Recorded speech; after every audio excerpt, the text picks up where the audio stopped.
ಆಂಜನೇಯ ರೆಡ್ಡಿ ಅವರೇ, ಸಮಸ್ಯೆಯ ಮೂಲ ಎಲ್ಲಿದೆ ಅಂತ ಹುಡುಕ್ತಾ ಹೋದರೆ ನಮಗೆ ಸಂಸ್ಕರಿಸಿದ ನೀರಿನಲ್ಲಿ ಸಮಸ್ಯೆ ಇದೆ ಅಂತ ಅನಿಸುತ್ತೆ. ಯಾಕಂತಂದರೆ ಕೋಲಾರ, ಚಿಕ್ಕಬಳ್ಳಾಪುರ, ನೆಲಮಂಗಲ ಇಲ್ಲಿನ ಹೊಲದಿಂದ ತರಕಾರಿಗಳನ್ನು ಸಂಗ್ರಹಿಸಿದ್ದಾರೆ, ಮಣ್ಣನ್ನು ಚೆಕ್ ಮಾಡಿದ್ದಾರೆ, ಮಣ್ಣು ಕಲುಷಿತಗೊಂಡಿದೆ. ಎಲ್ಲಾಗ್ತಿದೆ ಸಮಸ್ಯೆ, ಏನಾಗ್ತಿದೆ?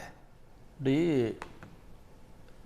ಬೆಂಗಳೂರಿನ ಈ ಒಂದು ಸುವರ್ಣ ನ್ಯೂಸ್ನಲ್ಲಿ ಏನಿವತ್ತು ನೀವು ಒಂದು ಒಳ್ಳೆಯ ಡಿಸ್ಕಷನ್ ಇಟ್ಟಿದ್ದೀರಿ, ಇದನ್ನು ಇಡೀ ರಾಜ್ಯದ ಜನ ನೋಡ್ತಿದ್ದಾರೆ ಮತ್ತು ಅದರ ಜೊತೆಗೆ ಬೆಂಗಳೂರಿನ ಪ್ರಜ್ಞಾವಂತರು ನೋಡ್ತಾ ಇದ್ದಾರೆ. ಈಗ ನಾವು ಮೇಲ್ಮೇಲೆ ಚರ್ಚೆ ಮಾಡಿದ್ರೆ ಅದು ಈ ಸೊಲ್ಯೂಷನ್ನು ಸಿಗೋದಿಲ್ಲ, ಪ್ರಾಬ್ಲಮ್ ಅರ್ಥನೂ ಆಗೋದಿಲ್ಲ. ಈಗ ನಿನ್ನೆ ಸೆಂಟ್ರಲ್ ಪೊಲ್ಯೂಷನ್ ಕಂಟ್ರೋಲ್ ಬೋರ್ಡ್ ಒಂದು ವರದಿಯನ್ನು ರಿಲೀಸ್ ಮಾಡಿತು, ಮಧ್ಯಂತರ ವರದಿ. ಅದನ್ನು ಪೂರ್ಣ ಪ್ರಮಾಣದ ವರದಿ ಅಲ್ಲ, ಆದರೆ ಇದು ಮಾಡೋದಕ್ಕೆ ಏನು ಕಾರಣ ಅಂದರೆ ಅದರಲ್ಲೇ ಬರೆದಿದ್ದಾರೆ. ಆ ವರದಿಯನ್ನು ನಾನು 69 ಪೇಜ್ ಇದೆ, ಪೂರ್ಣ ಓದ್ಕೊಂಡಿದ್ದೀನಿ.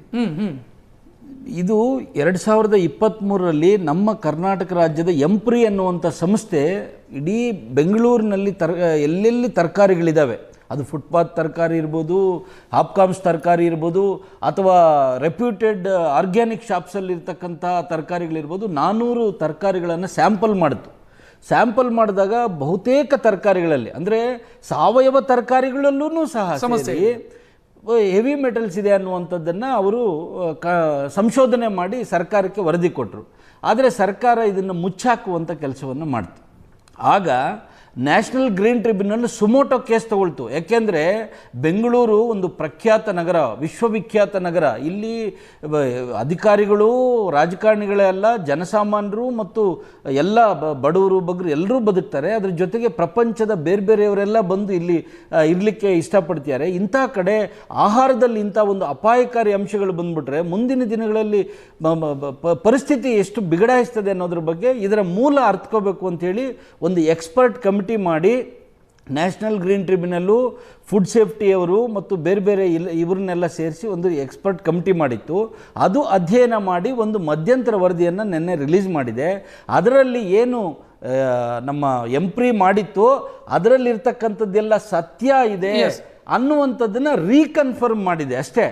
ಆದರೆ ನಾವು 3 ವರ್ಷಗಳಿಂದ ಇದರ ಬಗ್ಗೆ ಎಷ್ಟು ನಾವು ನೆಗ್ಲೆಕ್ಟ್ ಮಾಡಿದ್ದೀವಿ ಅಂದರೆ, ನೋಡಿ, ಇದು ಕರ್ನಾಟಕ ರಾಜ್ಯದಾದ್ಯಂತನೂ ಅಲ್ಲ, ಬೆಂಗಳೂರಿನ ಸುತ್ತಮುತ್ತ ಇದಾವಲ್ಲ ಅಡ್ಜಸೆಂಟ್ ಡಿಸ್ಟ್ರಿಕ್ಟ್ಸು, ಈ ಕಡೆ ರಾಮನಗರ ಇರಲಿ, ಕೋಲಾರ ಇರಲಿ, ಚಿಕ್ಕಬಳ್ಳಾಪುರ ಇರಲಿ, ಬೆಂಗಳೂರು ಗ್ರಾಮಾಂತರ ಇರಲಿ, ಅಥವಾ ಬೆಂಗಳೂರು ನಗರದ ಈ ಕಡೆ ಆನೇಕಲ್ಲು ಈ ಕಡೆ ಇರಲಿ, ಇಲ್ಲಿ ಅತ್ಯಂತ ಹೆಚ್ಚು ಅಪಾಯಕಾರಿ ಇರತಕ್ಕಂಥ ತರಕಾರಿಗಳು ಸಿಗ್ತಾ ಇದ್ದಾವೆ.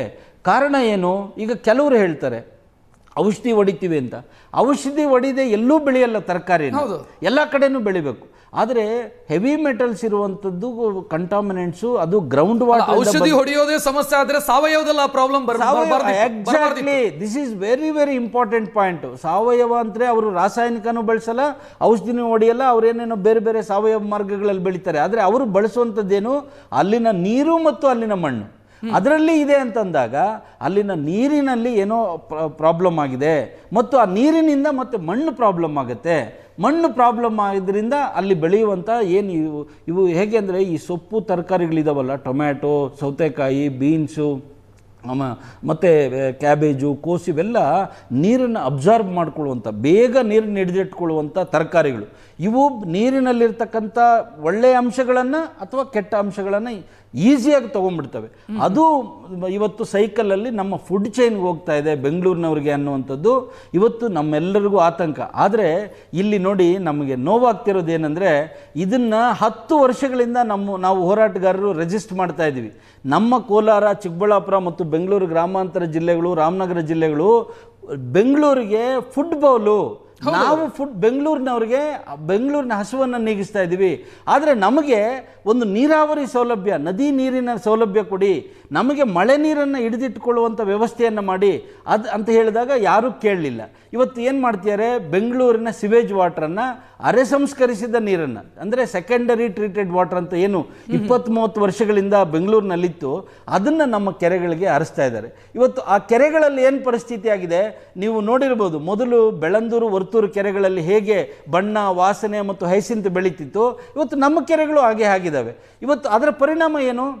ಇವತ್ತು ಅನೇಕ ಕೆರೆಗಳಲ್ಲಿ ನಮ್ಮ ಹಳ್ಳಿಗಳಿಗೆ ಮತ್ತು ಪಟ್ಟಣಗಳಿಗೆ, ಇವತ್ತು ಕೋಲಾರ ನಗರದ ಜನಕ್ಕೆ ಕೆಲವರಿಗೆ, ಚಿಕ್ಕಬಳ್ಳಾಪುರ ನಗರದ ಜನಕ್ಕೆ ಕೆಲವರಿಗೆ, ದೊಡ್ಡಬಳ್ಳಾಪುರದವರಿಗೆ ಕೆಲವರಿಗೆ, ಇವತ್ತು ಅದೇ ಕೆರೆಗಳಲ್ಲಿ ಏನಿವರು ಅರೆಸಂಸ್ಕರಿತ ನೀರನ್ನು, ಕಲುಷಿತ ನೀರನ್ನು ಬಿಡ್ತಾ ಇದ್ದಾರೋ ಆ ಕೆರೆಗಳಲ್ಲಿರುವಂಥ ಕೊಳವೆ ಬಾವಿಗಳಿಂದ ನೀರು ಅಡುಗೆ ಮನೆಗೆ ಹೋಗ್ತಾ ಇದೆ.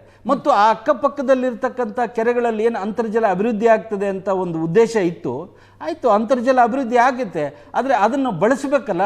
ಇವತ್ತು ಅದರಿಂದ ಬೆಳೀತಾ ಇರ್ತಕ್ಕಂಥ ಏನು ಕೃಷಿ ಉತ್ಪನ್ನಗಳು ಇವತ್ತು ನಮಗೂ ಅಪಾಯ ಮಾಡ್ತಿದ್ದಾವೆ. ಏನು ರೈತನು ತಾನು ಕಸವನ್ನು ಉಂಡು ರಸವನ್ನು ಅವ್ರಿಗೂ ಅಪಾಯ. ಆಂಜನೇಯ ರೆಡ್ಡಿ ಅವರೇ, ಸರ್ಕಾರದ ಉದ್ದೇಶ ಇತ್ತು ಬಾಯಾರಿದ ಭೂಮಿಗೆ ನೀರು ಕೊಡಬೇಕು. ಅದಕ್ಕಾಗಿ ಸಂಸ್ಕರಿಸಿದ ನೀರನ್ನು ನಾವು ಕೋಲಾರ ಮತ್ತು ಚಿಕ್ಕಬಳ್ಳಾಪುರ ಭಾಗದ ಕೆರೆಗಳನ್ನು ಭರ್ತಿ ಮಾಡೋದಕ್ಕೆ ಇಲ್ಲಿಂದ ನೀರನ್ನು ಹರಿಸ್ತೀವಿ ಅಂತ. ಅದ್ರಲ್ಲಿ ಏನು ಸಮಸ್ಯೆ ಆಗ್ತಿದೆ, ಏನು ಪ್ರಾಬ್ಲಮ್ ಸರ್?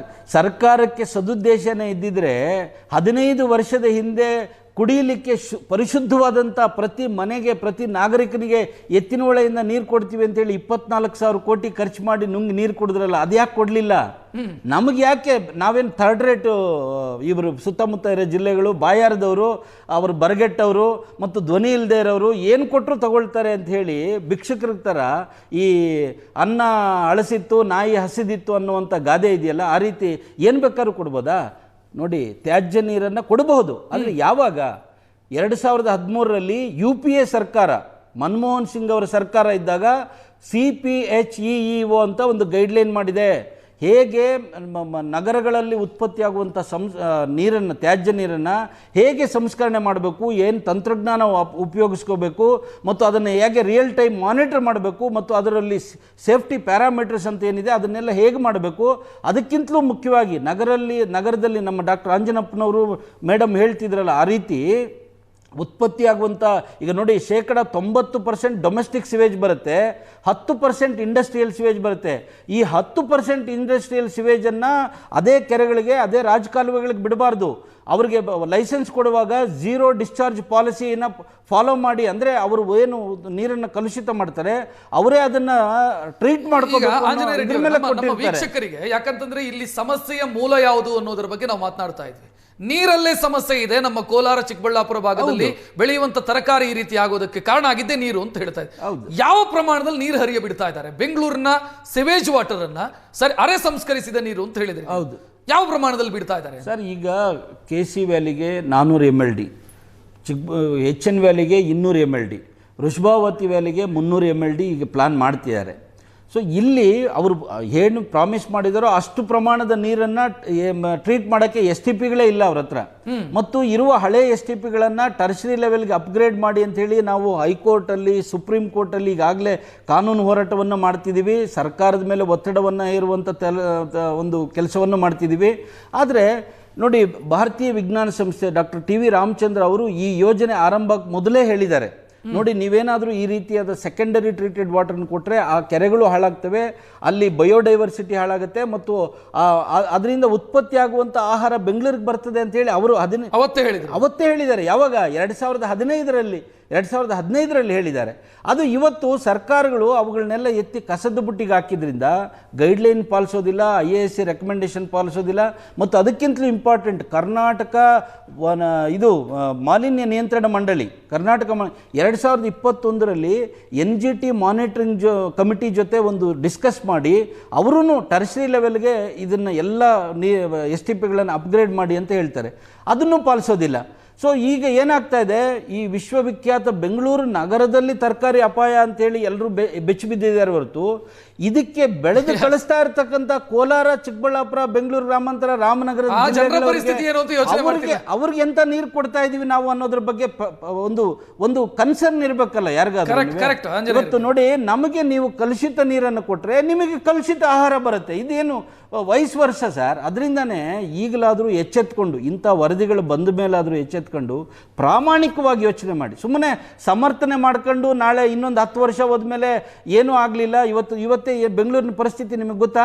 ಇವತ್ತು ಕಿಡ್ನಿ ಫೇಲ್ಯೂರ್ ಆಗ್ತಾ ಇರ್ತಕ್ಕಂಥ ರೇಷಿಯೋ ಎಷ್ಟು ಜಾಸ್ತಿ ಆಗಿದೆ ಅನ್ನೋದು ವರದಿ ರಾಜ್ಯದ ಜನತೆಗೆ ಬಿಚ್ಚಿಡ್ಲಿ ಸರ್ಕಾರ.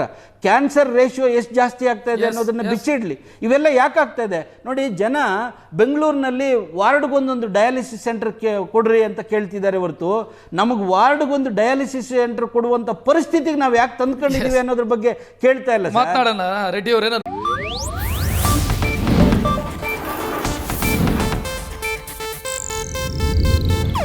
ಇದು ಏಷ್ಯಾನೆಟ್ ನ್ಯೂಸ್ ನೆಟ್ವರ್ಕ್ ಪ್ರಸ್ತುತಿ.